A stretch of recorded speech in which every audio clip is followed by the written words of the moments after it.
नमस्कार, रहिए हमारे साथ और बचाइए अपना टैक्स। आप देख रहे हैं टैक्स गुरु, मैं हूं प्रियंका संभव। हमारी कोशिश रहती है कि टैक्स से जुड़े आपके सारे सवालों का हम दे समाधान आपके पर्सनल टैक्स गाइड बनकर, ताकि आप टैक्स से बिल्कुल भी डरे नहीं। आज आपकी टैक्स से जुड़ी सारी टेंशन को दूर करने के लिए मेरे साथ हैं टैक्स एक्सपर्ट अमिताभ सिंह। तो इनके सामने हम वो तमाम सवाल रखेंगे जो आप हमें लगातार भेज रहे हैं, लेकिन सबसे पहले आपको बताते हैं कि इन टॉपिक्स पर रहेगी हमारी नजर। टैक्स रिटर्न भरने के पहले आपको किन दस्तावेजों को रखना है बिल्कुल तैयार? क्या एनपीएस में एम्प्लॉयर का कंट्रीब्यूशन 80C की सीमा में होता है शामिल? और कौन से टैक्स पेयर्स भर सकते हैं फॉर्म 15G और 15H? तो ये सारी काम की बातें होंगी, लेकिन सबसे पहले आप कीजिए अपने आप को प्रिपेयर हमारे टैक्स एक्सपर्ट के साथ। अमिताभ, रिटर्न भरने का मौसम आ चुका है, अब किस तरह की तैयारी रखें, किन डॉक्यूमेंट्स को तैयार रखें जिन्हें हमें तुरंत रेफर करना होगा? प्रियंका, टैक्स रिटर्न जो है एक चीज है जो हम हमेशा पूरी साल टालते रहते हैं, और इस बार टालने की जरूरत बिल्कुल नहीं है, क्योंकि फॉर्म्स ऑलरेडी सरकार ने नोटिफाई कर दिए हैं। पिछले साल हाईकोर्ट ने हिदायत दी थी कि सरकार जो है असेसमेंट ईयर शुरू होने के पहले फॉर्म्स जारी कर दे, और इसको मद्देनजर रखते हुए 31 मार्च को उन्होंने फॉर्म्स सारे जारी कर दिए हैं। ज्यादा उसमें बदलाव नहीं है, सिर्फ एक बदलाव आया है फॉर्म में कि जिसकी आय 50 लाख से ज्यादा है सालाना, उसे एक एसेट और लायबिलिटी स्टेटमेंट साथ में लगाना पड़ेगा। तो इसके लिए ये पिछले साल भी था, उस समय लिमिट 25 लाख थी, तो कोई नया चेंज नहीं है। पर हाँ, फॉर्म 1 में भी ये इंफॉर्मेशन अब देना होगा। अब आई बात तैयारी की। जिस तरह हम किसी इम्तिहान के लिए तैयारी करते हैं, उसी तरह हमें तैयारी करनी है। सारी इंफॉर्मेशन अपने साथ रखनी है। सबसे पहले अपने पिछले साल की रिटर्न आप निकाल लें। अगर हम पहली बार नहीं भर रहे हैं तो हमारी पिछले साल की जो टैक्स रिटर्न है वो हम निकाल लें। उससे हमें पता चल जाएगा कि हमने कौन कौन सी इंफॉर्मेशन, कौन कौन सी इनकम हुई है, और उसके बारे में क्या क्या इंफॉर्मेशन हमें निकालनी है। दूसरी है फॉर्म 26AS, जिसमें हमारे सारे जितने भी टैक्स कटे हैं, जितना हमने टैक्स एडवांस टैक्स या सेल्फ असेसमेंट टैक्स के हिसाब से दिया है, उसका एक ब्यौरा, एक कच्चा चिट्ठा रहता है। हालांकि 26AS आज के दिन निकालेंगे तो उसमें सारी इंफॉर्मेशन नहीं होगी, क्योंकि बहुत सारे टैक्स जो आपके इस फाइनेंशियल ईयर में कट रहे हैं वो अभी मार्च में जमा होंगे या अप्रैल में जमा होंगे, तो उनका ब्यौरा 26AS में बाद में आएगा। पर अभी एक निकाल के आप ये तो पता कर लें कि जितना टैक्स आपका पूरे साल में कटा है वो उसमें आ रहा है या नहीं।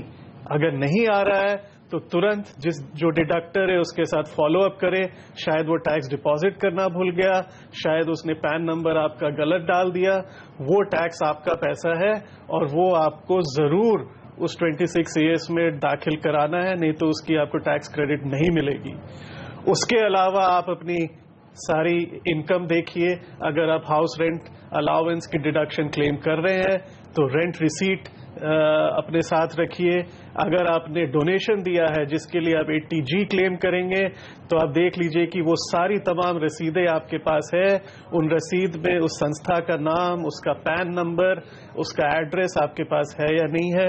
अगर आपने कुछ शेयर्स या सिक्योरिटीज खरीदी बेची है तो उसकी गेन लॉस स्टेटमेंट, और उसमें शॉर्ट टर्म गेन और long term gain, equity, debt, ये सारी अलग अलग तरीके से बांट के आपके पास पूरा ब्यौरा है या नहीं है। आप बैंक स्टेटमेंट्स मंगवा लीजिए। अगर आपने लोन लिया है, उसका आप इंटरेस्ट और प्रिंसिपल जमा कर रहे हैं, बैंक से स्टेटमेंट्स मंगा लीजिए। मतलब कहने का है कि जितनी भी चीजें हैं जो आपको इनकम टैक्स रिटर्न में भरने के काम आएगी, सारी इकट्ठे करना शुरू कर दीजिए। आखिर मोमेंट में अगर आप भागेंगे तो शायद ये चीजें ना मिले। हो सकता है कि कोई इनकम रह जाए या कोई छूट आपसे मिस हो जाए। तो तैयारी शुरू कर दीजिए। जितना आपने कमाया है, जो भी फायदा हुआ है, जो भी नुकसान हुआ है, जो टैक्स अदा किया, इन सब का एक कच्चा चिट्ठा तैयार कर लीजिए। होमवर्क दे चुके हैं हमारे टैक्स गुरु आपको। अब शुरू करते हैं आपके सवालों के जवाब का सिलसिला। पहला सवाल पूछने के लिए मुंबई से नवनीत कौशल मेरे साथ फोन लाइन पर हैं। नमस्ते नवनीत जी, पूछिए अपना सवाल। या मैम, सो मेरा सवाल ये है कि मैंने एक होम लोन लिया हुआ है एंड वो प्रॉपर्टी मैंने let out property as declare किया हुआ है एंड जो होम लोन है वो जैसे ज्वाइंटली विद माय वाइफ के साथ है एंड उसमें जो इंटरेस्ट कंपोनेंट लाइक जो EMI है वो भी फुल मैं ही पे कर रहा हूँ with my from my account and जो रेंट है वो भी मैं अपनी सैलरी में से इनकम कंसिडर कर रहा हूँ। सो मेरा भी क्वेश्चन ये है कि वो जो पूरा इनकम टैक्स रिबेट है सो वो मैं खुद ले सकता हूँ या वो 50-50 डिवाइड करने को, कि एग्रीमेंट में ऐसा कुछ मेंशन नहीं किया कि पोर्शन किसका कितना है। So it's a normal agreement जो हाउस के एग्रीमेंट बना था। सो मेरा क्वेश्चन है कि कितना रिबेट हम लोग मैं ले सकता हूँ, कैन आई टेक 100% और पार्ट की।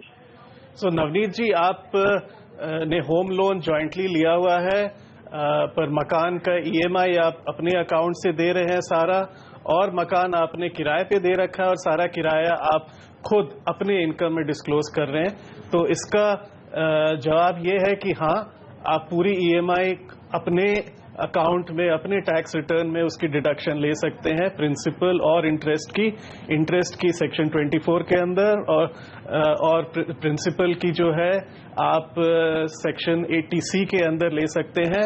उसमें एक छोटा काम आप कीजिए कि अपने वाइफ के साथ एक सिंपल स्टैम्प पेपर पे अग्रीमेंट कर लीजिए, जिसमें अग्रीमेंट में ये कहा जाएगा कि इस लोन का सारा भुगतान आप करोगे और मैं ये समझ रहा हूं कि आप भुगतान करते रहोगे। इस बेसिस पे आप ये एग्रीमेंट बना लो, तो कभी भी टैक्स के असेसमेंट की बारी आए तो उस समय आप ये एग्रीमेंट दिखाएंगे तो आप इस डिडक्शन को पूरी तरीके से क्लेम कर सकते हैं। ओके, सो नवनीत क्योंकि चुका रहे हैं EMI इसलिए पूरी तरह से डिडक्शन के भी हकदार बनते हैं, लेकिन जैसा कि अमिताभ ने कहा अपनी वाइफ के साथ आप एक रिटन कमिटमेंट जरूर ले लें। अगला सवाल यहाँ पर लेते हैं SC सुखेजा जी का। इन्हें कारोबारी साल 2015-16 में शेयर ट्रेडिंग से शॉर्ट टर्म कैपिटल गेन हुआ है अमिताभ, जिस पर इनके ब्रोकर ने टैक्स काट लिया है। मार्च में ही इन्हें शेयरों की बिक्री से कुछ नुकसान हुआ है, साथ ही कुछ ऐसे शेयर भी हैं जो घाटे में चल रहे हैं। तो सुखीजा जी जानना चाहते हैं कि क्या ये इस नुकसान की भरपाई शॉर्ट टर्म कैपिटल गेन से कर सकते हैं? प्रियंका, सुखीजा जी ने लिखा है कि उनके ब्रोकर ने टैक्स काट लिया है। ये थोड़ी ताजुब की बात है। ब्रोकर को टैक्स काटने की कोई जिम्मेदारी नहीं है और उन्होंने अगर टैक्स काट लिया है तो वो ब्रोकर से बिल्कुल बात करें। हाँ, अगर उनकी गलतफहमी है कि सिक्योरिटीज ट्रांजैक्शन टैक्स जो कि लिस्टेड शेयर्स के ट्रेडिंग पे लगती है, अगर वो लगी है और वो उनके इनकम में से निकाल दिया गया है तो वो ब्रोकर ने नहीं काटा है, वो स्टॉक एक्सचेंज में देना पड़ता है, वो रिफंडेबल नहीं है, उसकी कोई क्रेडिट नहीं मिलती। जहां तक उनका दूसरा सवाल है कि क्या वो शॉर्ट टर्म कैपिटल लॉस को शॉर्ट टर्म कैपिटल गेन से सेट ऑफ कर सकते हैं या नहीं, हाँ बिल्कुल कर सकते हैं। अगर दोनों चीजें एक साल के भी दौरान हुई है तो कर सकते हैं। पर जो उन्होंने शेयर्स नहीं बेचा है, अगर उसमें नोशनल लॉस है, वो सेट ऑफ नहीं कर सकते जब तक कि वो शेयर्स नहीं बेचते। तो मेरा उनसे यही राय होगा कि क्योंकि लिस्टेड शेयर्स में लॉन्ग टर्म लॉस जो है वो सेट ऑफ नहीं हो सकता, जब तक वो शॉर्ट टर्म लॉस है उस लॉस को बेच के वो बुक कर ले ताकि उसकी सेट ऑफ उनको मिल सके। अब दूर करते हैं मोहित बजाज की परेशानी। मोहित जानना चाहते हैं कि क्या एनपीएस में एम्प्लॉयर का कंट्रीब्यूशन 80C की 1.5 लाख की सीमा में आता है या उससे बाहर होता है? बिल्कुल नहीं मोहित, एम्प्लॉयर्स कंट्रीब्यूशन जो है वो 1.5 लाख की सीमा में नहीं आता है, वो उसके बिल्कुल बाहर है। हाँ, अगर आप अपनी तरफ से कंट्रीब्यूशन करते हैं तो 80C के अंदर 1.5 लाख के लिमिट में आ सकते हैं और 80CCD में 1.5 लाख के अलावा 50,000 की एक अतिरिक्त लिमिट आपको दी गई है, जिसके अंदर आप कंट्रीब्यूशन करें तो आपको 1.5 लाख और 50,000 2 लाख रुपए तक की सीमा आपको मिलती है। बट एम्प्लॉयर्स कंट्रीब्यूशन जो है इसके परे है, वो जितनी भी कंट्रीब्यूट करे वो अगर 10% ऑफ सैलरी के लिमिट में है तो वो बिल्कुल अतिरिक्त है, उसकी पूरी डिडक्शन आपको मिलेगी। कोलकाता से अमित कुमार गोयनका हमारे साथ फोन लाइन पर जुड़ गए हैं। सुकन्या समृद्धि स्कीम के बारे में डिटेल समझना चाहते हैं। अमित जी, स्वागत है टैक्स गुरु में, पूछिए अपना सवाल। नमस्कार अमिताभ जी। नमस्कार। हाँ जी, ऐसा है मेरी एक बेटी है 3 साल की, मैं उसके नाम से सुकन्या समृद्धि अकाउंट खुलवाना चाहता हूँ। तो मेरा क्वेश्चन ये है कि क्या मैं इसका डिडक्शन अपने HUF फाइल से क्लेम कर सकता हूँ? अगर मैं पेमेंट अपने HUF फाइल से दिखाऊं तो मुझे क्या 80C के अंडर में अपने HUF फाइल में डिडक्शन मिलेगा? अमित जी, पहले तो आप बहुत अच्छे विचार से ये करना चाहते हैं। मैं चाहता हूं कि हर श्रोता जो सुन रहे हैं, अगर उनकी बेटी है और जो 10 साल की उम्र से कम है, उनके लिए ये अकाउंट खुलवाए, जिसमें कि 21 साल होने पे या उनकी शादी होने पे उनको बड़ी अच्छी रकम मिलेगी। इस पे बहुत अच्छा इंटरेस्ट भी मिलता है, 9.5% के करीब ब्याज भी मिलता है। तो अमित जी, आपके सवाल पे आते हैं। हालांकि 80C में HUF और इंडिविजुअल्स दोनों के जमा करने पे डिडक्शन मिलता है, पर ये सुकन्या समृद्धि स्कीम में थोड़ी जो उसमें वर्डिंग्स है 80C में, उससे देख के ये लगता है कि वो डिपॉजिट जो है इंडिविजुअल के नाम से होनी चाहिए। वो इंडिविजुअल जो या तो पेरेंट है या लीगल गार्जियन है बेटी की, वो अपनी निजी आमदनी से, निजी आय से ही जमा करे, तभी उसे 80C की डिडक्शन मिलेगी। HUF के अकाउंट से डिपॉजिट करने से डिडक्शन नहीं मिलेगी। मुझे लगता है कि ये नहीं होना चाहिए लॉ में इंडिविजुअल हो या HUF हो, दोनों डिडक्शन क्लेम कर सकते हैं। बट जैसा आज कानून लिखा गया है, मुझे लगता है कि आप इंडिविजुअल अपनी निजी आमदनी से दे और अपने निजी 80C की डिडक्शन में इसे क्लेम करें। बिल्कुल, तो अमित ख्याल रखें, HUF के जरिए ना करें, इसमें निवेश आपको फायदा इंडिविजुअल के हिसाब से ही मिलने वाला है। अगला सवाल बहुत दूर से आया है, कनाडा से आया है, रमेश सुंदरम जी का है, और ये कनाडा के ही निवासी हैं। और अच्छा लगा इनका मेल जब देखा हमने कि कनाडा में भी हमारा शो देखा जाता है। वहां एक अपार्टमेंट ये खरीदना चाहते हैं, लेकिन रमेश जी का बंगलुरु में एक प्लॉट है जिसे इन्होंने 2006 में 15 लाख रुपए में खरीदा था। अब इसकी कीमत 30 लाख रुपए है। तो रमेश समझना चाहते हैं कि अगर वो इस प्लॉट को बेचते हैं तो उन पर टैक्स की देनदारी क्या होगी, और क्या वो इस पैसे को कनाडा में इस्तेमाल कर पाएंगे जो एक वहां पर अपार्टमेंट खरीदना चाहते हैं। रमेश जी, आपने तो ठान लिया है कि इस देश से आप बोरिया बिस्तर लपेट के आप अपना घर कनाडा में बसाना चाहते हैं, तो मैं आपको नहीं रोकूंगा और न ये देश रोकेगा। आप टैक्स दें और ये पैसा कनाडा ले जाएं। हाँ, क्योंकि आपने ये प्लॉट इंडिया में बेचा है, इस पे इंडिया के हिसाब से टैक्स लगेगा, लॉन्ग टर्म कैपिटल गेन्स लगेगा जो 20% प्लस सरचार्ज करीब 20.6% लगेगा इंडेक्सेशन के साथ। तो आप अपना टैक्स इस पे जितना भी बनता है पूरा दें, और जो बाकी रकम बचती है वो आप ले जा सकते हैं। अगर आपने कनाडा में रहने का ठान लिया है परमानेंटली, तो $1 मिलियन तक रिजर्व बैंक ऑफ इंडिया आपको लिमिट देती है। आप कह रहे हैं कि आपको कुछ और पैसे चाहिए अपने रिलेटिव से, तो उसकी भी मंजूरी रिजर्व बैंक देता है। फेमा के अंतर्गत $250,000 तक कोई भी रिलेटिव जो है इंटरेस्ट फ्री लोन अपने NRI रिलेटिव को दे सकता है। इसके कुछ नियम और कानून है जो आपको बैंक बता देगा, बट हाँ, मुमकिन है। आप बिल्कुल घर खरीदिए और अपने सगे संबंधियों का भी उसमें मदद लीजिए। वक्त हो गया है ब्रेक का। ब्रेक के बाद जानेंगे कौन से टैक्स पेयर्स भर सकते हैं फॉर्म 15G और 15H।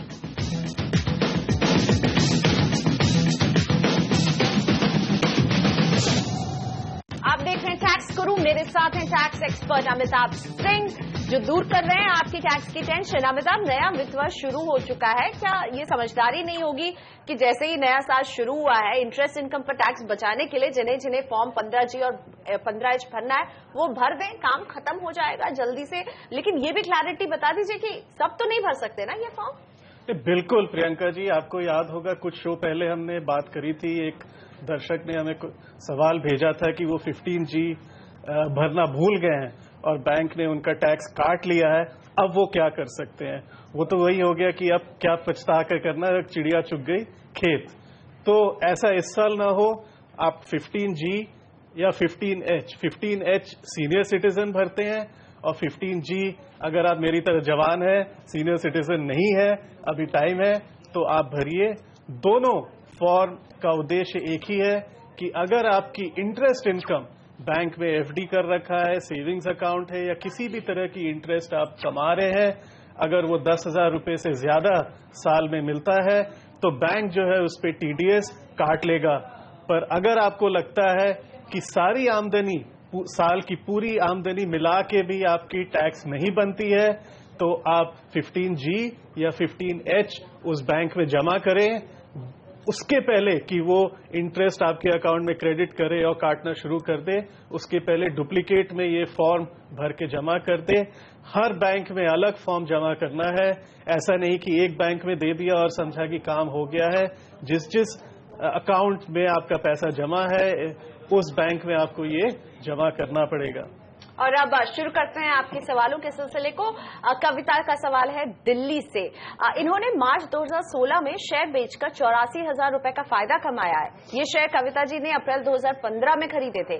कविता की सालाना इनकम 1,20,000 रुपए है। जानना चाहती हैं कि क्या इन्हें दोनों पर टैक्स देना होगा, यानी अपनी इनकम और शेयर बेचने से जो कमाई हुई है। कविता जी, अगर मैं दोनों आमदनी जोड़ लूं, जो आपने शेयर बेच के कमाए हैं और जो आपकी सैलरी से है, तो मेरे हिसाब से अभी आपकी इनकम जो है टैक्सेबल लिमिट से कम है और इसके कारण आपको कोई टैक्स नहीं देना होगा। आपको कोई इसमें सोचने की जिम्मेदारी नहीं है।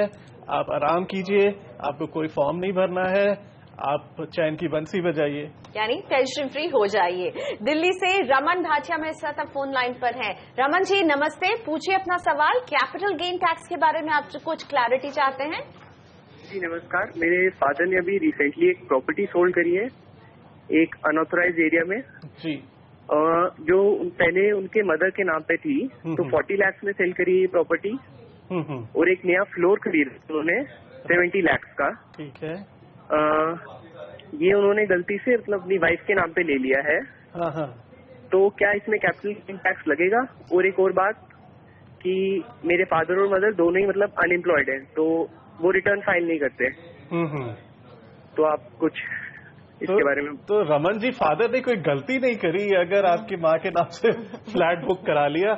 हाँ, अगर आपकी चिंता इनकम टैक्स के तरीके से है कि इनकम टैक्स में सोचा जाता है कि अगर आपने कोई एसेट बेचा है तो 3 साल के अंदर जो है आपको एक एसेट खरीदना होगा, कैपिटल गेन्स उसमें लगाना होगा।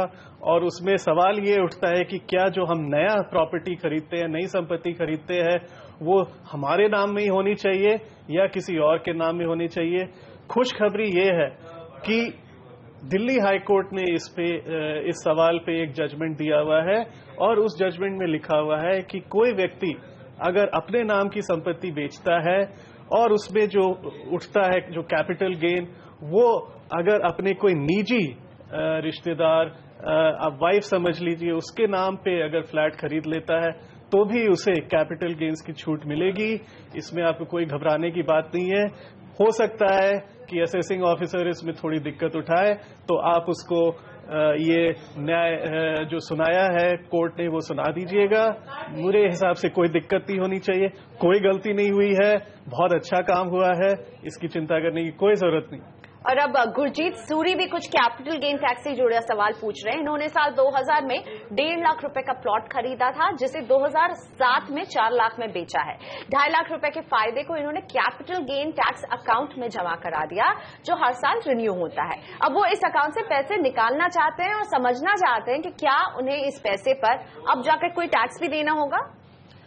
गुरजीत जी, मुझे थोड़ा चिंता हो रही है आपके बारे में। आपने ये कैपिटल गेन्स अकाउंट में पैसे जमा तो करा दिए, पर आपको जानना चाहिए कि कैपिटल गेन्स अकाउंट जो है वो एक बहुत ही स्टॉप गैप अरेंजमेंट है। ये सिर्फ 3 साल के अंदर आपको ये पूंजी जो है किसी भी प्रॉपर्टी या किसी भी लॉन्ग टर्म बॉन्ड्स में जमा करना चाहिए था, और ये अगर आपने 3 साल के अंदर नहीं किया तो सारा का सारा कैपिटल गेन जो है इनकम टैक्स में डिस्क्लोज करना था, उस पे टैक्स भरना था, जो कि जाहिर है कि आपने नहीं किया है। तो मैं आपको यही हिदायत दूंगा कि as a good corporate citizen कि आप अपनी चार्टर्ड अकाउंटेंट या टैक्स एडवाइजर से संपर्क करें और जो भी इसमें बकाया टैक्स बनता है इंटरेस्ट के साथ जमा करें और उसकी रिटर्न फाइल करें। ये आपने लापरवाही कर दी है, जिसका नुकसान आपको भुगतना पड़ेगा। यानी कोई ना कोई गलती जरूर हो गई गुरजीत जी पूरे टैक्स कैलकुलेशन में। सीए से बात करें और क्लैरिटी लाकर जो टैक्स का बकाया बनता है वो जरूर भरें। वक्त हो गया है ब्रेक का। ब्रेक के बाद जानेंगे 2 घर हो तो इनकम फ्रॉम हाउस प्रॉपर्टी के क्या होते हैं नियम।